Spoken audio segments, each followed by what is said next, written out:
আচ্ছা, রুকুর পরে আরেকটা গুরুত্বপূর্ণ স্থান সিজদা। আমরা যখন সিজদায় যাই তখন অনেকে আছে সিজদায় গুলগুলো করি, আরও যদি অল্প জায়গা নিই, তো যখন আপনাকে এখান থেকে যখন একটা জায়গা পান আপনি পুরো লম্বা সিজদা দিবেন। এই যেখানে আমি সিজদা দিচ্ছি শুদ্ধ এবং অশুদ্ধ কোনটা, আমি যখন সিজদা দিচ্ছি এখানে হাঁটু এবং হাদিসে আসছে যে তোমরা উটের মতো বসো না, উট এরকম হাঁটু গেড়ে বসে। আবার অনেকে এখানে দুটো হাদিসে যেহেতু আপনি যেটা মনে দুটো সাজেশনের করে, আমি যখন হাত দিয়ে বসলাম, আপনি হাঁটু বসতে পারেন, সেটা আপনার ব্যাপার। এই যে দুটো হাত, এই হাতের আঙুল অনেক গাছ ফাঁকা রাখে, আঙুলগুলো ফাঁকা ফাঁকা রাখে, এটা রাখবেন।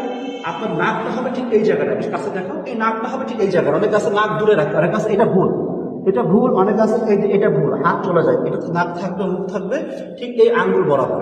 এটা আমি যখন রাখছি, এটা কপাল নাক অবশ্যই মিশবে, একটু ঠেসে সিধা দিবেন, হাতের বগলে সুন্দর দেখা যাবে, ফাঁকা ফাঁকা থাকবে যাতে একটা বকরির বাচ্চা প্রবেশ করতে পারে, একটা বকরির বাচ্চা প্রবেশ করতে পারে। এবং পিছনের পা গুলো বেশি থাকবে, হাদিসে আসছে পিছনের পা গুলো সমান থাকবে। হ্যাঁ, অনেক কাছে গোলটা গোলটা করতে হবে, তোমার কুকুরের মতো পা বসিয়ে রাখবে, অনেক কাছে হাঁটু জুতো করে দিই এবং কোনোটা বিষয় রাখি, অনেক কাছে গোলটা করে কোনোটা বিষিয়ে রাখবে, এটা এভাবে করা যাবে।